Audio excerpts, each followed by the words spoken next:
Good afternoon, everyone, and thanks for joining us for our last agent webinar of the season, and actually of 2018.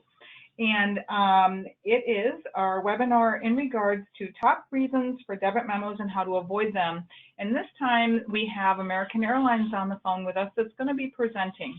And I have in the room with me, I have Paige Blunt, who is our Manager of Industry Relations, and I'm Judy Howard. I've been joining you all season long, and I am in customer experience and operations here at ARC on the agency side. And I'm going to tell you a little bit about Paige before we jump into having her introduce our guests from American Airlines. Through this presentation, just some housekeeping before I introduce Paige. If you want to ask a question through this presentation, and we highly recommend that you do, we're going to get to as many questions as possible. And if there's some that are very specific, we'll leave those for our folks, Heather and Harmony from American Airlines, to answer those. They'll be doing a Q&A document from all the questions answered, and they'll be doing kind of a generic version of that. It'll be a bit of a back and forth, so we'll get that posted as early as we can, first quarter of next year, on our website under our training area. So look for that, but all questions we're going to try to get answered, whether on the phone here today, specifically if it's an individual one, or in the generic Q&A that we will post on our website in January. But before I turn it over to Paige, I want to tell you a little bit about her. She's been with ARC now for 3 years, and we're so happy to have her. She comes to us from American Airlines with a lot of experience in revenue accounting, travel agency services, risk management, auditing. She's been in the brand and on the card side with American Airlines, and she's always been a member of working groups. And here at ARC, she is the one that heads up our debit memo working group, which has done a lot of great work over the past years, as many of you know. She also is very involved in how we're going to transform into one order and NDC. So Paige comes to us with a ton of experience. I'm going to turn it over to her to introduce our good friends Harmony and Heather from American Airlines. Paige? Hi, thanks, Judy. Welcome, everyone, to the webinar today. I think we've got a great topic to talk about. Let me tell you a little bit about our presenters here. We have, from American, we have Heather Gannon, who's an analyst for American, and she's been in the airline industry for over 12 years. She works with agencies, both domestic and international, and she's had many different roles within the auditing department there at American, including being an auditor herself, a dispute resolution specialist, and also a team leader. Harmony Parisi is the senior manager at American for the travel agency audit team, and she has over 25 years of experience in the industry. She worked for 20 years plus with an actual agent, where she managed a lot of the back office processes, including settlement, debit memos, and supplier relations support. Now she's in the passenger sales audit team at American, and she supports internal as well as external travel agency sales audit. So I'll turn it over to these two ladies and let them get started with the presentation. Thank you, ladies, for helping today. All right, thanks, Paige. This is Harmony. Welcome, everybody. We really appreciate you guys dialing in to the webinar today. And thank you, Paige, for the introduction. Just wanted to recognize Heather. Her 13th year is actually tomorrow, so yay, I have an expert with me. Before we get into the formal agenda, I wanted to take a few minutes to share some of the areas that we have been focusing on here at American Airlines to support our mutual customers. So we've been working on increasing our offerings, really, and working to provide a world-class customer experience. We were recognized, or named rather, 5-star global airline by the Passenger Experience Association. That's a nonprofit organization that gathers customers' experiences from their airline travels, and they produce a report of the top airlines. So this is a great recognition, and it really shows that the customers are recognizing some of the efforts that we're putting in to make their flight experience better.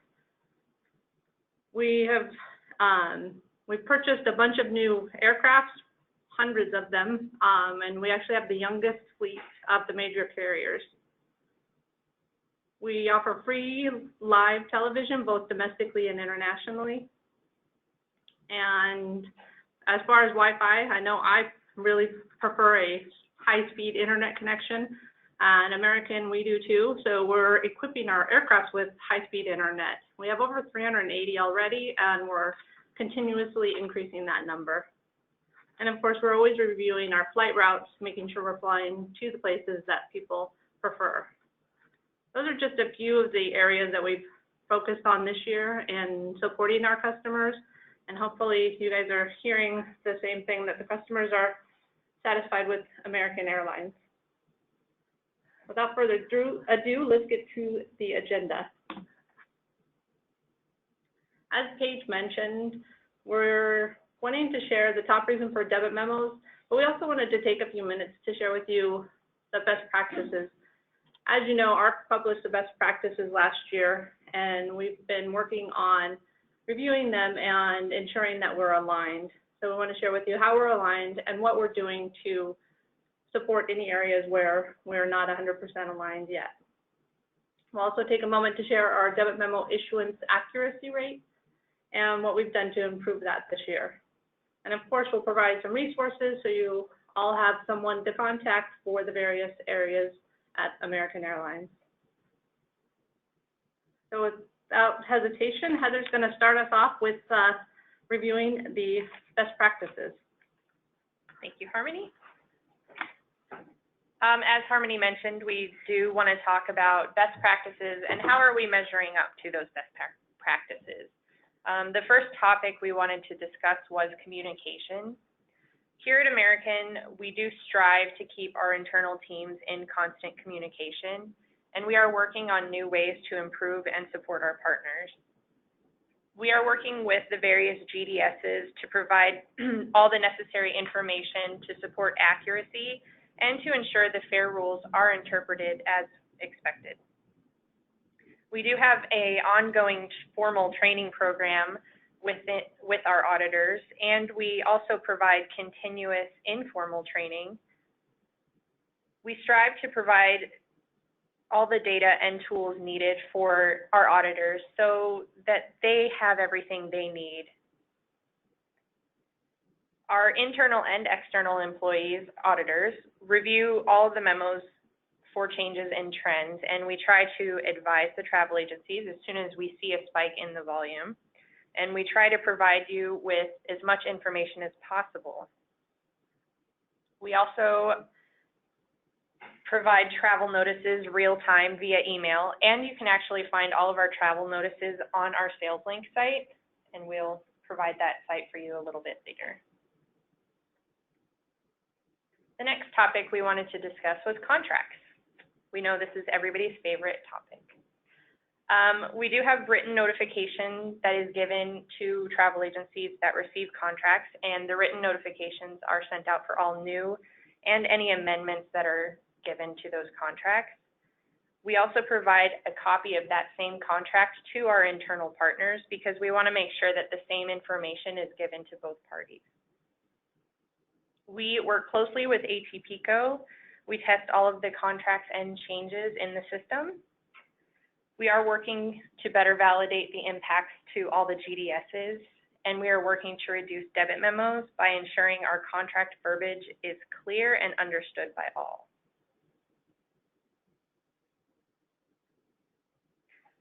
The next topic is automation and designators. So we systematically load our fares and all applicable details to ATPCO, and we do make every effort to ensure the manual categories are aligned with our automated categories.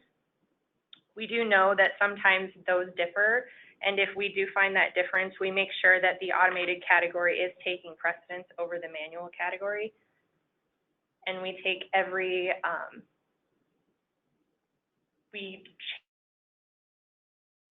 going forward. So next we're going to talk about waivers. Here at American, we do not accept any verbal waivers. We need all waivers, to be noted in the PNR, and if you use the sales link site to request your waiver, they will automatically be noted. AA has made some enhancements to our automation tool, and if there is a schedule change and if your ticket is an AA prime flight, they are auto revalidated, and this has expedited the reissue process for all of our schedule changes, and it actually has reduced the travel agent's involvement of ticket reissuance by 90%, which we think is pretty great. I don't know if you guys have noticed that, but it's out there. We also wanted to mention that we have updated our name correction policy. It's now easier and more flexible, and you can find all of that information on SalesLink. We also post all irregular operation notifications on our agency reference page in SalesLink.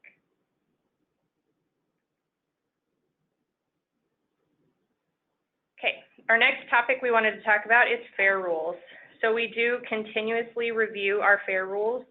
We work to revise as needed to clarify and avoid confusion. We are trying to work to align our fare rules to support automated ticketing, as we recognize the need for automation when ticketing, and we continue to evaluate and improve our fares. Audit consistency. Here at American, all of our auditors are trained on all of our policies and procedures. They are given the tools and details needed to work each ticket. We ensure that each auditor understands our company policies, contracts, rules, and regulations. And then, as mentioned before, all of our rules are published in ATPCO and are accessible by all. Chargebacks, also everybody's favorite category. So currently, today, AA does not have a pre-notification to the travel agencies for chargebacks received, but however, we are looking at our internal processes, and we are hoping by late 2019 we may have something out there for the travel agencies, so looking forward to that. We did want to let you know that today, all of the chargebacks that we receive are researched, and if we feel that they are incorrect, we do dispute back to the credit card processor on behalf of the travel agency. And because of this, we have been able to bypass the issuance of about 39% of the chargebacks that we've received this year. So there is a lot of memos that do not go out because we have found information that can stop those chargebacks, which is pretty great, I think. Yes. At this time, I'm going to let Harmony speak to the other categories. All right, thanks, Heather. We've got just a few more categories to review. I'm sure you guys are all aware of the best practices, so you probably know the order that we're reviewing. So for ADM issuance, we at American Airlines, we issue memos timely, and we've actually reduced the time from ticket issue date to debit memo issue date this year by over 30%. And we're consistently looking at ways that we can drive that down even further to close the gap between ticket issue and memo issue date. Chargeback and interline memos are issued within 2 weeks of receiving the notification, and the remainder of memos are roughly 9 to 11 weeks post-ticketing for domestic and 8 to 9 weeks internationally. We use all of ARC's standard reason codes, and we review them often to ensure they're accurate and updated in Memo Manager. I'll tell you, ARC is probably sick of hearing from us on this topic. Speaking of Memo Manager, we load all memo details to Memo Manager, and when we issue memos, we are issuing the debit memo to the agency that issued the ticket.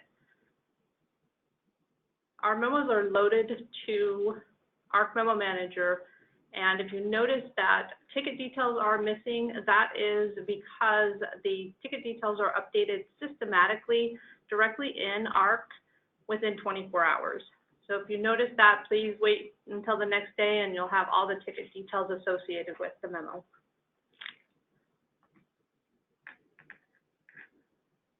For debit memo responses and communications, the terrific topic of disputes, we work disputes in the order received.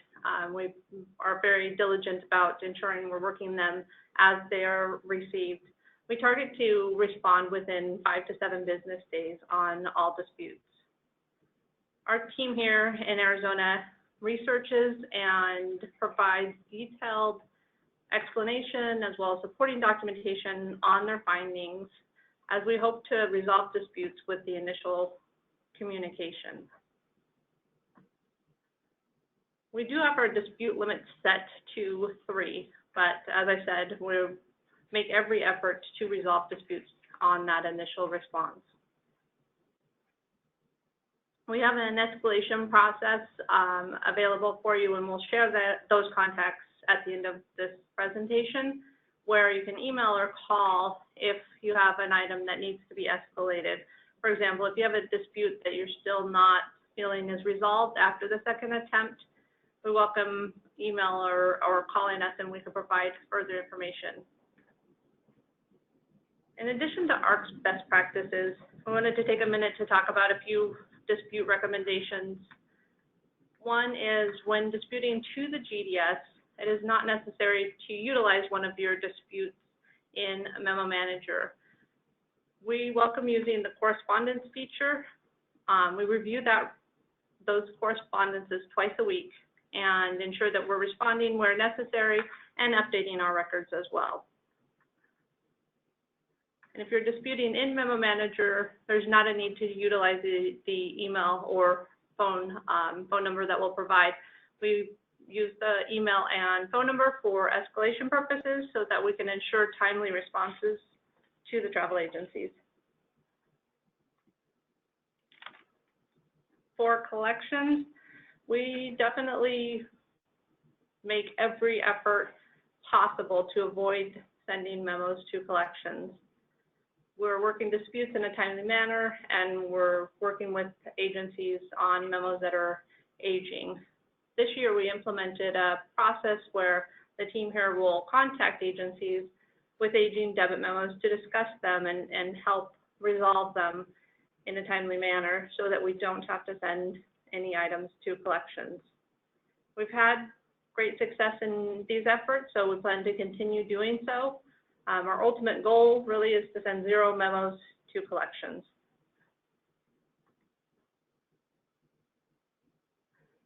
For duplicate payments, if and when we ever receive a duplicate payment, we return the funds immediately via a credit memo. So we don't hold on to the money. Right away we know we've received a duplicate payment, and we process a credit memo. For partial payments, we're updating Memo Manager for adjustments as well as partial payments immediately, and keeping the agencies aware of these.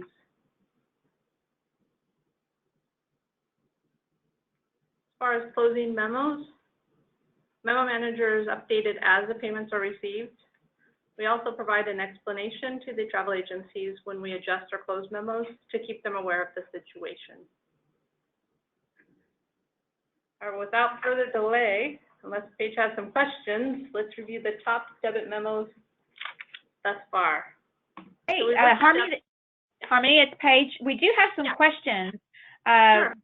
Let's get a few of these taken off.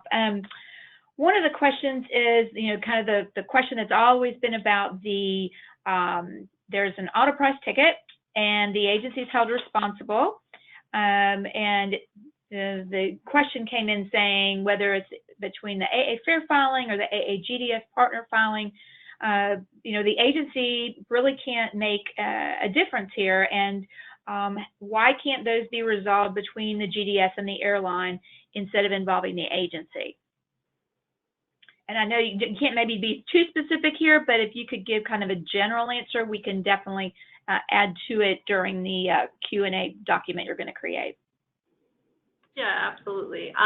We're always looking at ways to improve the process, the end-to-end process, right? And this has been something that has been discussed for, at least 10 years, I want to say, definitely back in my agency days, as well as at the different memo working groups, whether it's international or domestic. It's a hot topic.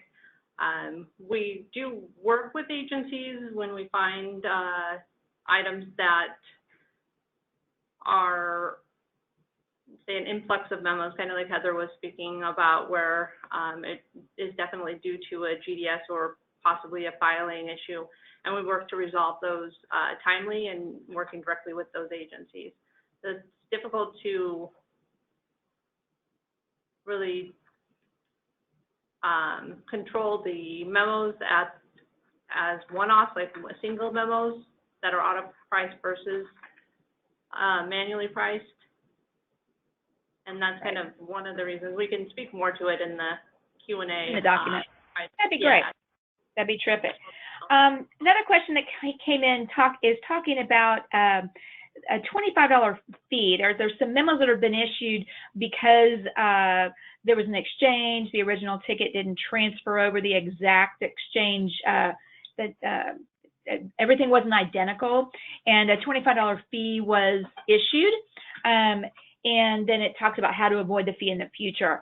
Are these memos really more of a kind of, hey, heads up, here's what's happening and here's what you can do to fix that? Is that the intent of those memos?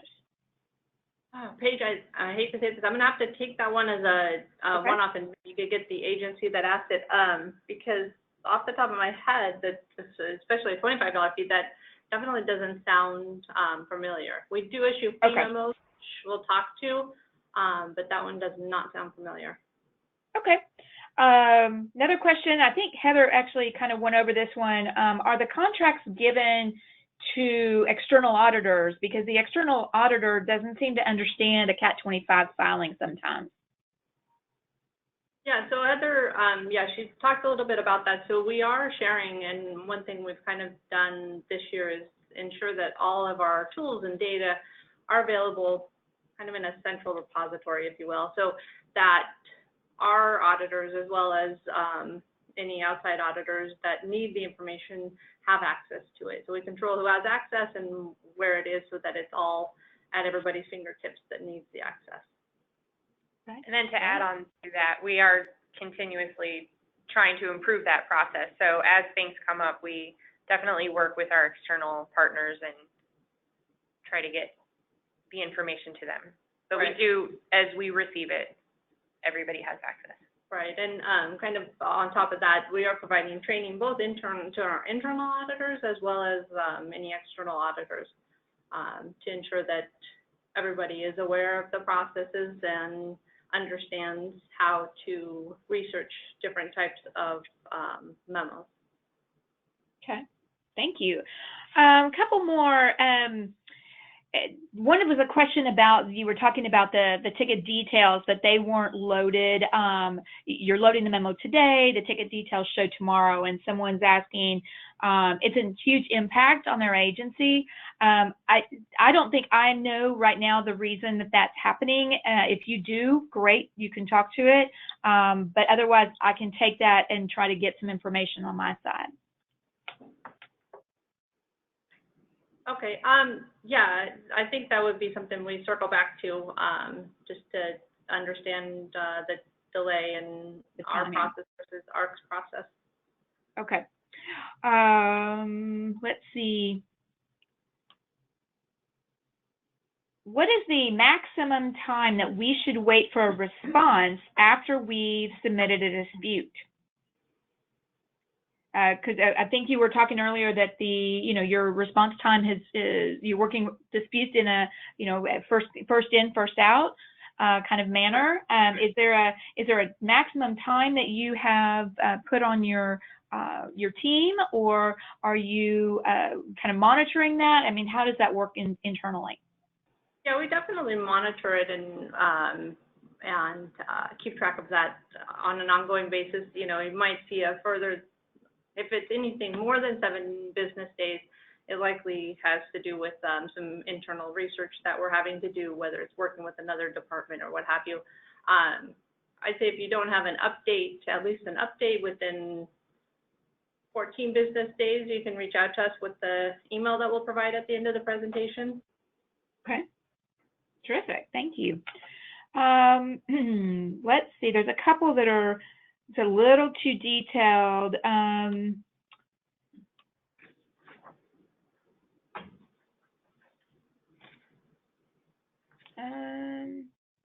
can you leave a memo in dispute status if disputed with the GDS so that they don't get deducted from incentive as the GDSs may not review for 90 plus days?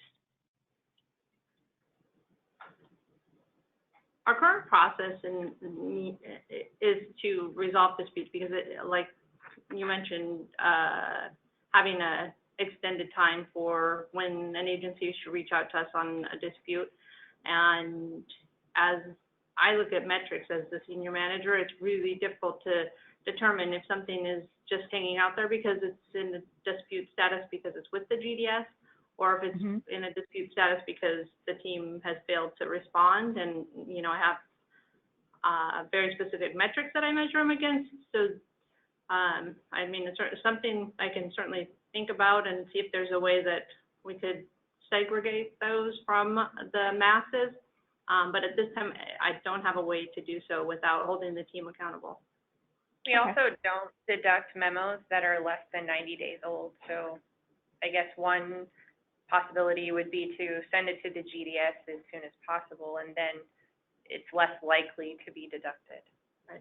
And as I mentioned on the duplicate payments, if in fact something is deducted and it is something that the GDS takes us responsibility for, and we receive the duplicate payment, we of course reimburse the agency right away, or the agency would get the funds directly from the GDS.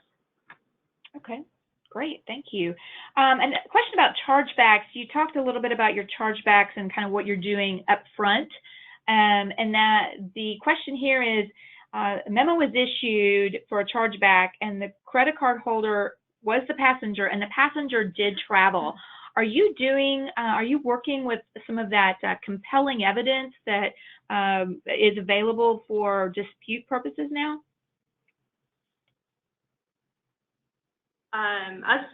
We don't get the data from the merchant as far as cardholder versus passenger, and so that's a little bit of our challenge because the cardholder companies are very strict with what they'll share with whom, and that presents some of the challenges, and that's why we have a kind of large project, which is why it's, you know, not until the latter part of 2019 to try to combat this, because I know it's a huge issue for chargebacks that are for actual customers that have traveled.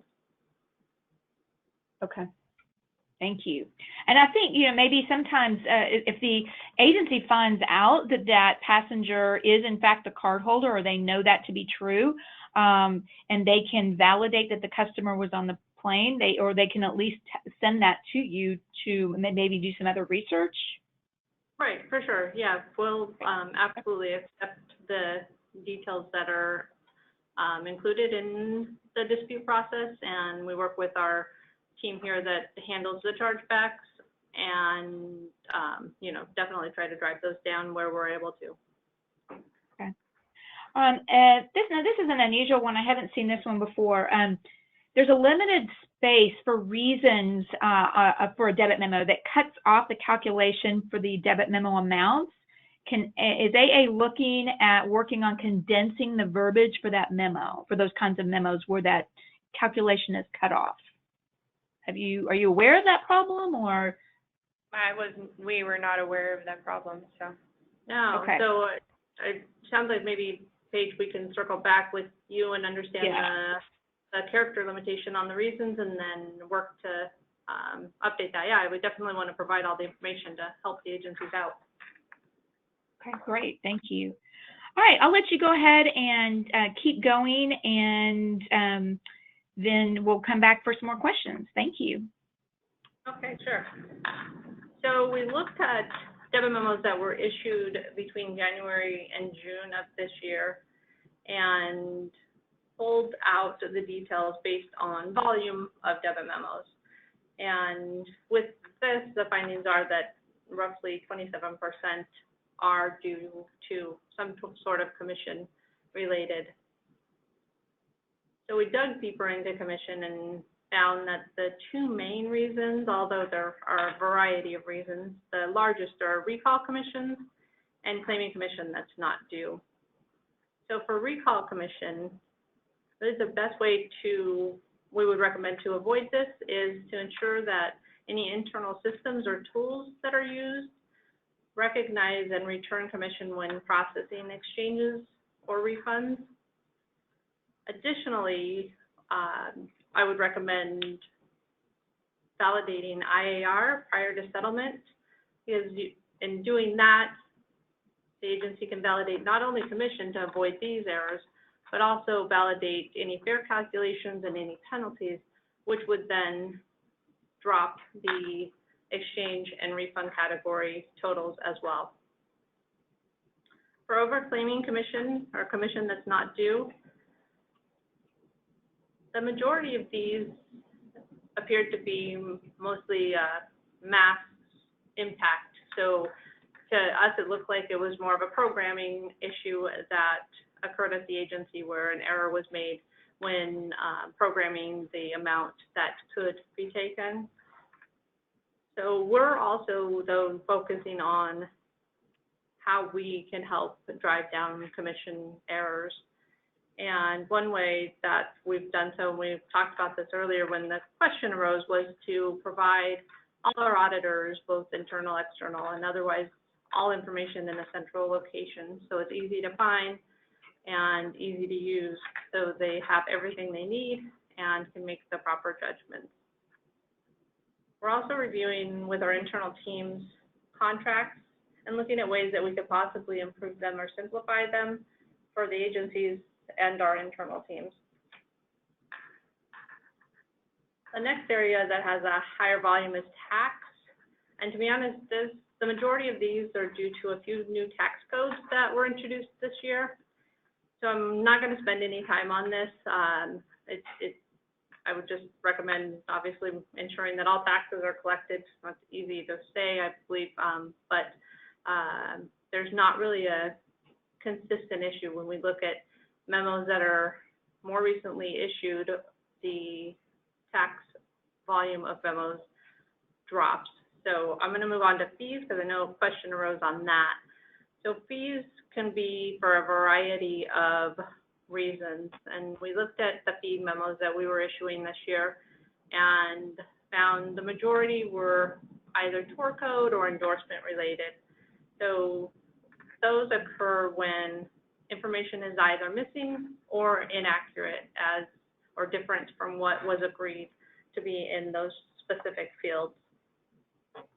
Again, we found that some of these were due to programming, so I would just caution when programming anything to ensure that validation is completed. As Heather mentioned earlier, we're working internally to recognize, or train our staff rather, on recognizing any changes in debit memo trends, so any influxes in memos that they might see, so that we can alert the agencies. We're also working to reduce the timeline that we're issuing memos, as I mentioned earlier, and this would help because if we do find an issue, we would be able to advise the agency in a shorter amount of time, so the impact would be fewer arc periods. And then, of course, we're looking at ways to ensure we're issuing valid debit memos. On the subject of valid debit memos, we looked at our accuracy rate this year, and we're currently at about a 97% accuracy rate. We have made some improvements this year, and I think we've talked to all of them. It's the training and the information being available, working to validate contracts as well as fare filings. So those are the main things that we've been focusing on to ensure we continue to drive up our accuracy rate. In analyzing our debit memos compared to the industry, we actually found that we're slightly lower in volume and debit memo amount as compared to the industry based on the tickets that are issued. We want to ensure that you guys have all the contact information at your fingertips, so I'm going to pass it back to Heather, and she'll share our key resources. All right. Thanks, Harmony. The first thing that we did want to talk about is our sales link site. So a lot of information can be found there. As I mentioned earlier, our irregular operations, any travel notices, everything is saved there at your fingertips. There is also a lot of information that could be helpful if you're not sure what to do with a schedule change or a waiver. You can go there and find some pretty good information. We also provided the reservations phone numbers just in case you need them. I'm not sure how often travel agencies use it, but just in case you need it. Our refunds department does have a fax and mail place. We do have refunds.aa.com. You can fill out a form and it will submit a refund to the refunds department and they will get back to you as soon as they can. Debit memo disputes, we do ask that you use ARC Memo Manager, and please provide any supporting documentation. The more you provide, the better it is. And then, as Harmony had mentioned before, for escalations of debit memos, you can use our toll-free number. I think it's toll-free, our 888 number, and we do have live people that answer here in Phoenix. And then we do also provide our email, debit.memos@aa.com. So with that, I think we'll open it up to more questions. Okay. We had quite a few, so I'm going to kind of try to get through this here. 1 second. Can you name a couple of the biggest issues when exchanging tickets that will result in a memo? Now, you may not be able to do a whole lot here. You may be able to be much more thorough in the written document, but if you could, off the top of your head, think of a couple when you exchange. Yeah, sure. So a few things that come to mind are failing to collect a penalty, of course. That one is a common item that we see. And another one is exchanging. So if you have a flight that the fare is based on a round trip fare and you're exchanging it and then you're exchanging it to one-way fares and the calculation is not being done correctly. So it's making sure that fare calculating is done. Okay, good ones. Those are very good. I'm sure there's about a bazillion of them, but we'll leave that for the written document. It'll be a little easier, I think. One of the questions was talking about a very specific, I'm going to paraphrase here a little bit, but a very specific dispute from a GDS went to American, and the response from American came back, memo stands. This was a big concern, and I'm assuming that's really not the norm, but obviously we'd like to at least have a comment from you, and then you can address it further in writing. Yeah, no, you're absolutely right. As I stated, we work with our team to ensure they're providing sufficient information so that we're explaining why we feel a memo is still valid. And memo stands does not explain why a memo is still valid. So in those instances, I would say that you can use that debit memos email box. Like I said, we're consistently and continuously training our staff, and it could be a training gap that occurred. I'm not really sure without this specific example, but right. I would say that you should see more definitive answers from our team. Okay, thank you. Another question about, a lot of questions have been coming through, probably 3 or 4, about name correction memos. And the issue is that like a middle initial is being changed to a middle name because that's the way it appears on the document that they're going to submit, like their driver's license. Is that normally a fee kind of memo? Or somebody is saying here that it used to be allowed to make that change without a fee. So as Heather mentioned earlier, we did see some high numbers in that area earlier this year, and so we worked internally to really determine what the practice should be, one, to benefit the agencies, but to make sure that we also have all the information we need, and we are ensuring that it's not a change in passenger or anything of that nature. And we did update our policy, which can be found on SalesLink, and it is definitely more flexible than it was. So I'm hoping that memo that is being referred to is something that occurred earlier this year, and that was prior to our updating our policy. Okay, great. Is there any way that you could give a couple things that would be valid proof for a chargeback memo, understanding that there's a very specific time frame that each bank assigns to the dispute of a chargeback, and whether or not each bank needs something a little different. But in general, could you give a couple ideas of what proof would be to negate a chargeback? Gosh, I would love to. I kind of want to take this one away because that's Okay. another team that manages that, and they would be able to give better information. I mean, I could make a guess, but the team, I'll work with them on the Q&As and get their expertise so that it's valid and accurate. Okay, no, understand, totally understand. Do you do your dispute? Do you work disputes in-house, or do you have an audit vendor who works your disputes for you? We work them all here in Arizona. Okay, terrific.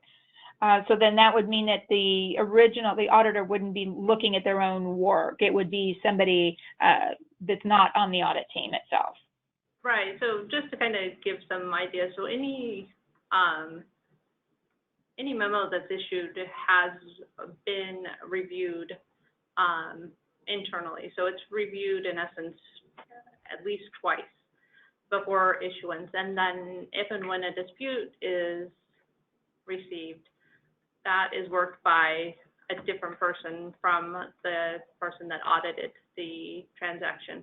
And if the agency happens to not be satisfied with that person's response, we make sure that when a dispute comes in again, that same person does not get that. So we control who receives disputes if it is redisputed.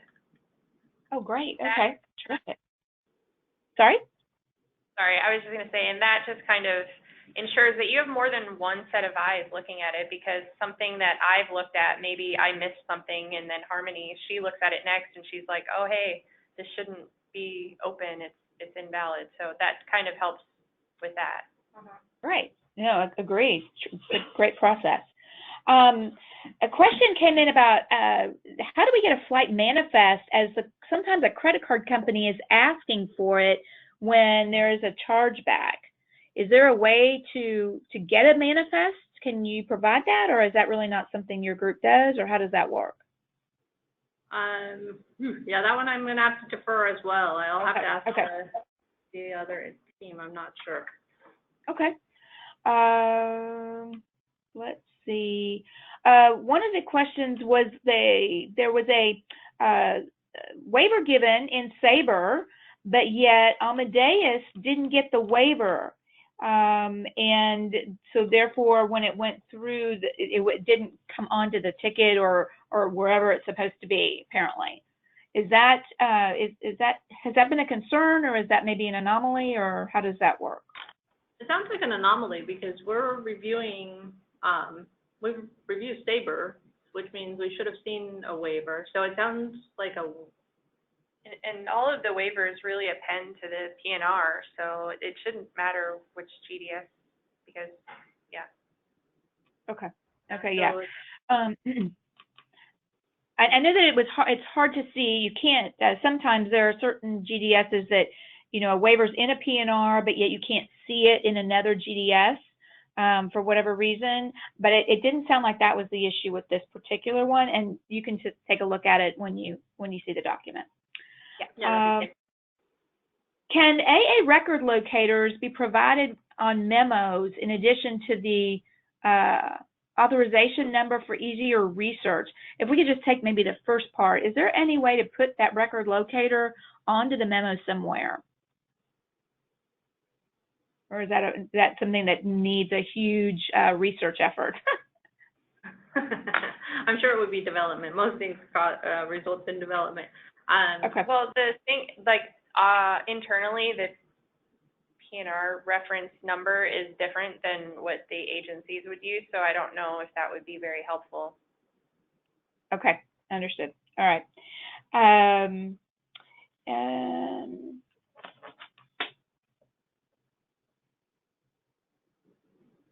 Sorry, I'm just reading through here. Sorry. There's a few questions about taxes. I think that really is something you're going to need to look at internally before you can really answer. Do you feel that there is one GDS where you see a higher volume of errors with fare filing or versus another on fares or exchanges, or do you really not have that kind of number or statistic? Right this second, we don't really have that statistic, but we can probably go back and find it. Okay. For when you do waivers, does it go in the tour code box or the designator, or the endorsement box, or in an OSI? Where do you like to have the waiver? In the P&R or the OSI? P&R, OSI. Okay. Let's see.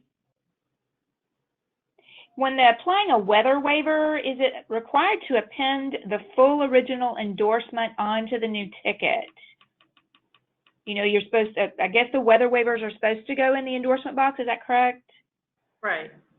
Okay, and so I think the question is here, on the new ticket, if there's not enough space to get a full endorsement and also this weather waiver, what should they do?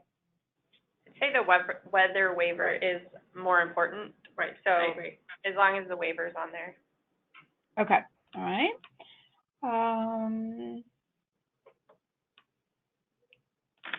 Sorry, just looking through a few more.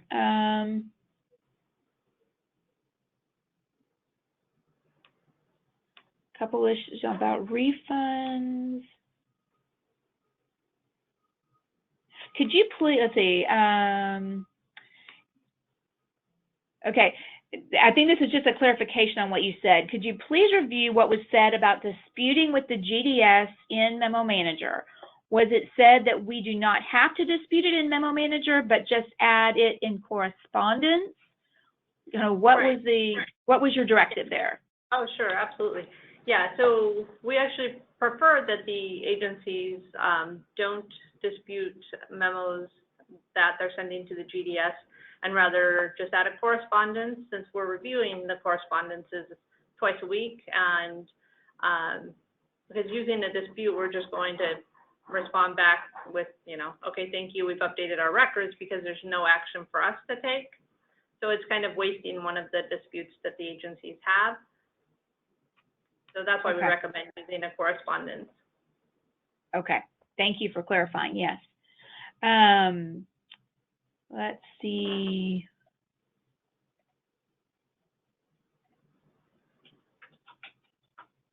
Okay, I think there's a question. There's a question in here about the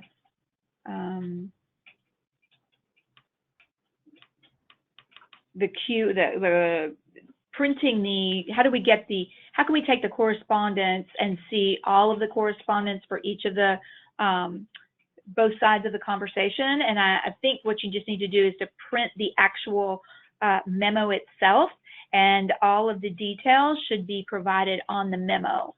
So if you're having a concern with getting the correspondence, the full correspondence documented in a print, please contact Judy and she can get that to me and we can help you with that. You should be able to do that, no problem. If there's an issue, we definitely need to know about that. Let's see.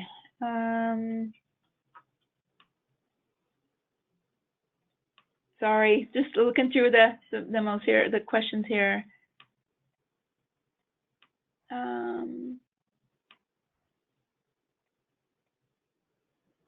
And this is a question about taxes that comes up a lot, and I don't know that we definitely won't be able to answer it here.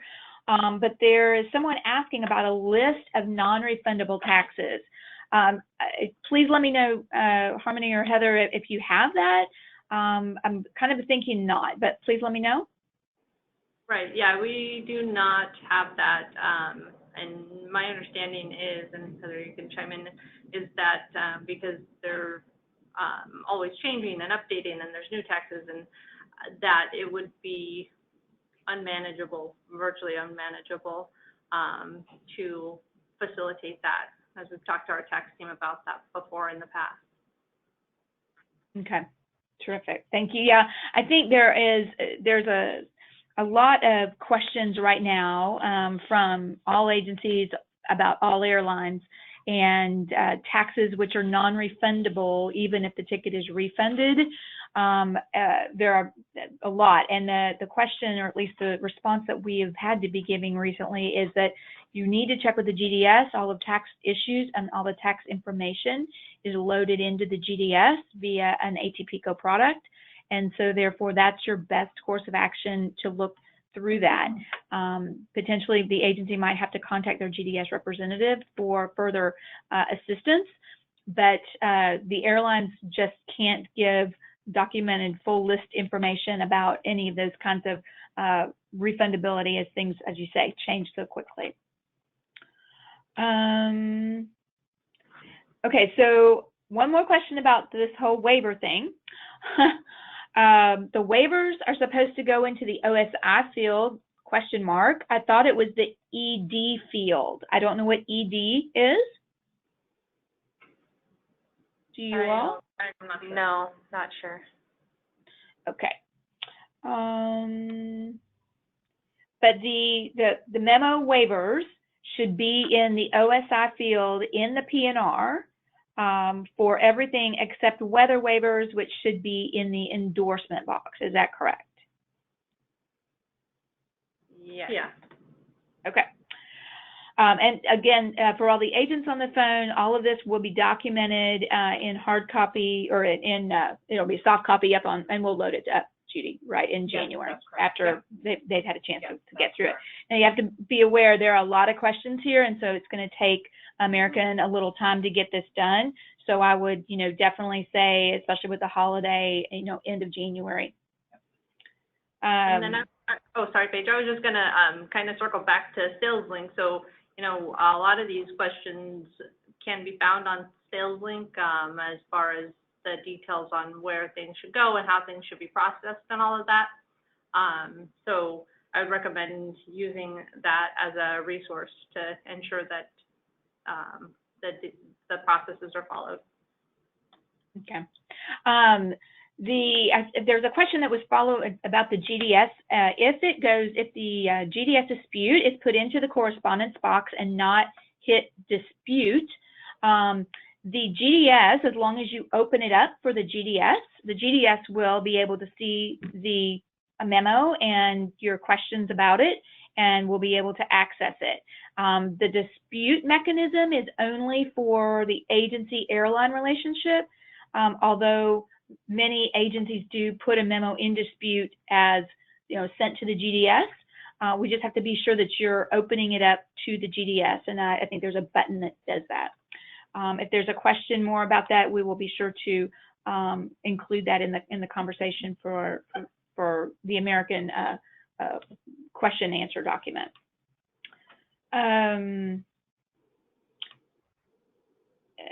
The next question, I'm sorry, it's another question about waivers, and it has to do with a refund.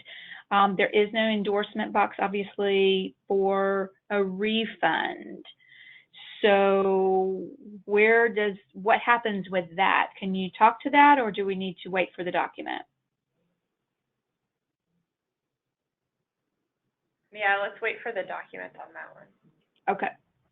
Because we're aware there is no endorsement box on a refund. So, yeah. Now, of course, ARC has a waiver box in IAR that can be utilized. I don't know if you're bringing that in. I know that we had we were asking a lot of the airlines to advise if they're bringing that and using that particular field because it can be used for this particular purpose as well. So that, but just an option, and I can just send you an email about that later on to kind of give you a little more information about that. And ED apparently was endorsement field. ED was endorsement field, just so that you know. So, and I just wanted to kind of link back, Heather had mentioned that waivers that are received via sales link are automatically appended to the PNR. So those ones, those will be automatically completed for an agency. So if it relates to something that they're doing on sales link, that should be all that's necessary. Okay. Couple more. Could you put up the contact information page one more time, please, so that somebody wasn't able to quite capture it as quickly? Thank you. Here's a good one. How long is a debit memo valid for? Does it have an expiration date? Would you like to answer that one now? I would say a debit memo is valid until it's paid or closed. So no, that doesn't have an expiration date. Okay. Okay. All right. I think that really is going to do it for the ones that you can, attempt to answer here. I don't have any further questions right this moment. So I think, yeah. Okay, so I think that's really great. I mean, we've answered so many questions. Thank you so much, ladies, for kind of bearing with the question and answer period. Judy? Yep, and I want to thank all three of you because this was kind of a heavy lift with the questions, and for all of you on the phone, sometimes they come in and they overlap each other, so it's hard to kind of read them all out at the same time. So Paige, you have done an awesome job. And of course, Harmony and Heather, thank you so much for taking the time out of your schedules to join us. And there has been a lot of questions that have come in regarding, will the presentation be sent out? Is it recorded? Where are the Q&As going to be located once they're completed?